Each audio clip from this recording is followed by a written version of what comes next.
우리 오늘 본문 말씀 구약 시편 46편입니다. 제 성경으로 836페이지 정도에 나와 있고요. 제가 오늘 어떤 본문을 나눌까 하다가 우리가 원래 새벽 기도는 생명의 삶으로 나눴었는데 지금 예레미야 말씀을 이렇게 하고 있어서 너무 중간에 이렇게 갑자기 예레미야 말씀을 나누기가 좀 애매한 부분이 있어서 시편 46편 피난처라는 제목으로 함께 말씀을 나누게 되었습니다. 이 시편의 배경은 우리가 잘 알고 있는 열왕기하 19장에 나와 있는 그 히스기야 왕 때 아수르 왕 사네립이 예루살렘에 쳐들어와서 예루살렘이 완전히 포위된 상태, 그러한 상태에서 이 시편이 기록되었습니다.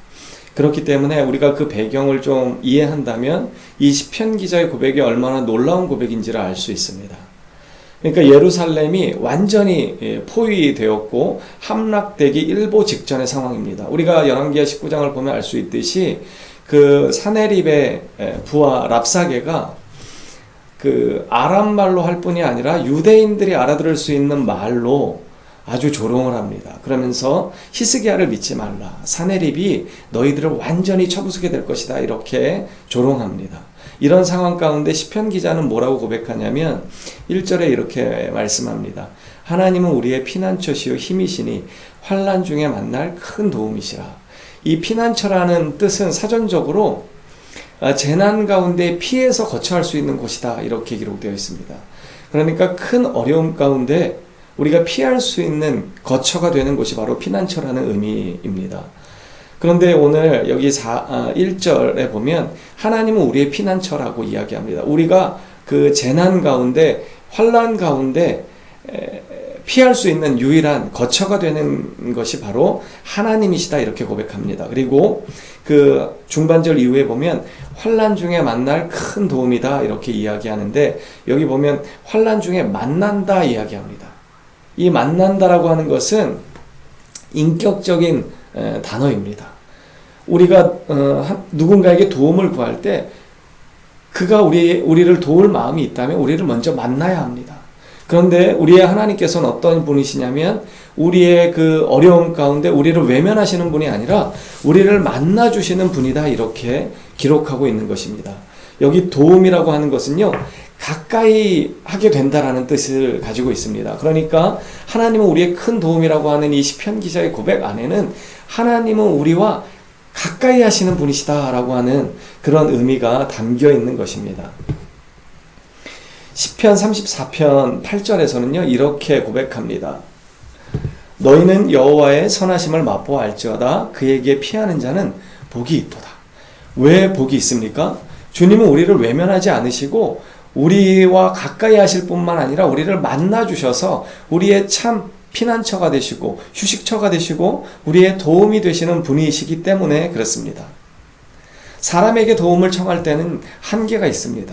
한 번, 두 번은 도와줄 수 있지만 그것이 계속될 때 여러분 사람은 지치게 되어 있습니다. 그런데 우리 하나님께서는 우리의 어떠한 경우에도 우리의 피난처가 되시고 참 도움이 되시고 우리를 가까이 하셔서 우리를 만나주시는 분이심을 기억해야 합니다.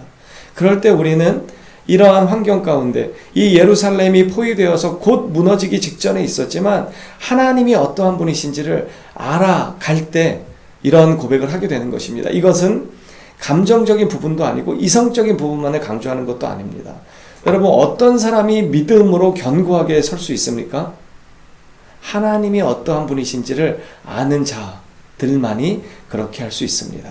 하나님이 어떠한 성품을 가지고 계신지 우리의 어려움 가운데 하나님은 어떻게 반응하시는 분이신지를 말씀을 통해서 깊이 깨달은 자들은요 절대로 낭망하지 않습니다. 넘어지지 않습니다. 그래서 오늘 시편 기자의 고백이 우리에게 위로가 되는 것은 이 어려운 상황 가운데 시편 기자는 하나님이 어떠하신지를 분명히 깨달은 자입니다. 그래서 그가 주님은 환난 중에 만날 우리의 큰 도움이시다 이렇게 고백하고 있는 것입니다.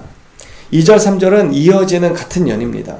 그렇기 때문에 땅이 변하든지 산이 흔들려 바다 가운데 빠지든지 바닷물이 솟아나고 뛰놀든지 그것이 넘침으로 산이 흔들릴지라도 우리는 두려워하지 아니하리로다 이렇게 고백합니다.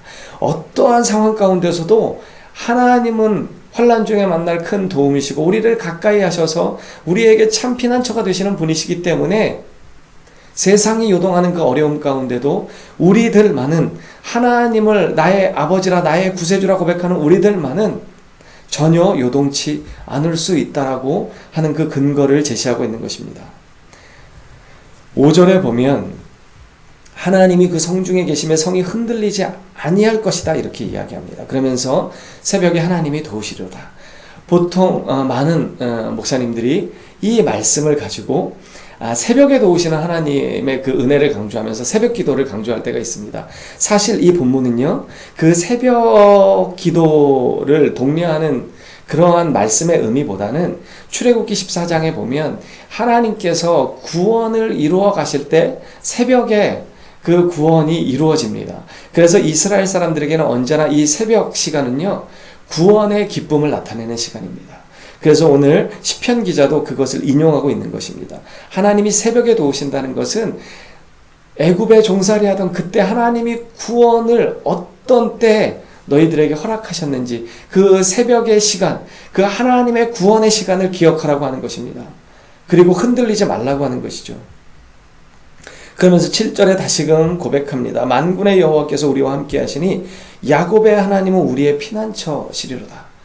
야곱을 도우시고 야곱의 참된 피난처가 되셨던 그 하나님은 지금도 살아계셔서 우리의 피난처가 된다고 하는 그들의 시편 기자의 고백입니다. 이것은 우리의 고백이어야 합니다. 지금도 하나님은 살아계셔서 우리가 어떤 상황 가운데 있든지 우리의 그 재난과 환난 가운데 우리가 찾을 수 있는 유일한 도움이시고 피난처이시고 만날 만한 큰 도움이심을 우리는 깊이 깨달아 알아야 합니다. 주님은 지금도 살아계셔서 우리의 모든 어려움 가운데, 환난 가운데, 재난 가운데 참 도움이 되시고 피난처가 되시는 분이심을 기억해야 합니다. 여기 마지막 부분에 보면은요, 10절에 이렇게 기록합니다. 너희는 가만히 있어 내가 하나님됨을 알지어다. 이 말씀은 모든 소동을 그만두고 가만히 서서 하나님이 일하시는 것을 보라는 것입니다. 마치 출애굽기 14장 13절에서 그 홍해 앞에서 뒤로는 애굽의 군대가 쳐들어올 때 백성들이 요동하기 시작합니다. 그때 모세가 이야기했던 그 말씀과 거의 동일합니다. 출애굽기 14장 13절에 보면 모세가 백성에게 이르되 너희는 두려워하지 말고 가만히 서서 여호와께서 오늘 너희를 위하여 행하시는 구원을 보라 이렇게 말씀합니다. 가만히 서 있다는 것은요, 그냥 아무 생각 없이 서 있다는 것이 아니라 믿음으로 굳건히 서 있으라는 것입니다. 이 믿음으로 굳건히 서 있으라는 말은 하나님이 어떠한 분이신지를 떠올리라는 것입니다. 하나님은 어떠한 분이십니까? 하나님은 구원의 하나님이십니다. 홍해를 가르시는 하나님이시고 애굽의 그 강력한 군대를 한 번에 무찌르실 수 있는 유일한 승리자 되시는 하나님이심을 너희는 기억하라고 하는 것입니다. 여러분, 주님은 그런 하나님이십니다. 그런 하나님께서 우리와 가까이 계시고 우리를 만나 주시겠다고 하는 것입니다. 11절의 말씀을 보시면요, 만군의 여호와께서 우리와 함께 하신다 이렇게 고백합니다. 여러분, 이 말씀을 믿으시기를 축복합니다. 하나님은 우리의 큰 도움이 되시고 하나님은 우리와 함께 계십니다. 가까이 계셔서 우리의 그 부르짖음에 응답하시는 하나님이심을 기억하시기 바랍니다. 그래서 이 하나님을 기억하심으로 어떠한 상황 가운데서도 믿음을 저버리지 않고 하나님의 은혜를 바라보며 일하시는 하나님, 구원을 쟁취하시는 그 하나님, 승리를 허락하시는 그 하나님을 바라보며 오늘도 내일도 믿음으로 살아가는 저와 여러분이 되기를 주님의 이름으로 축복합니다.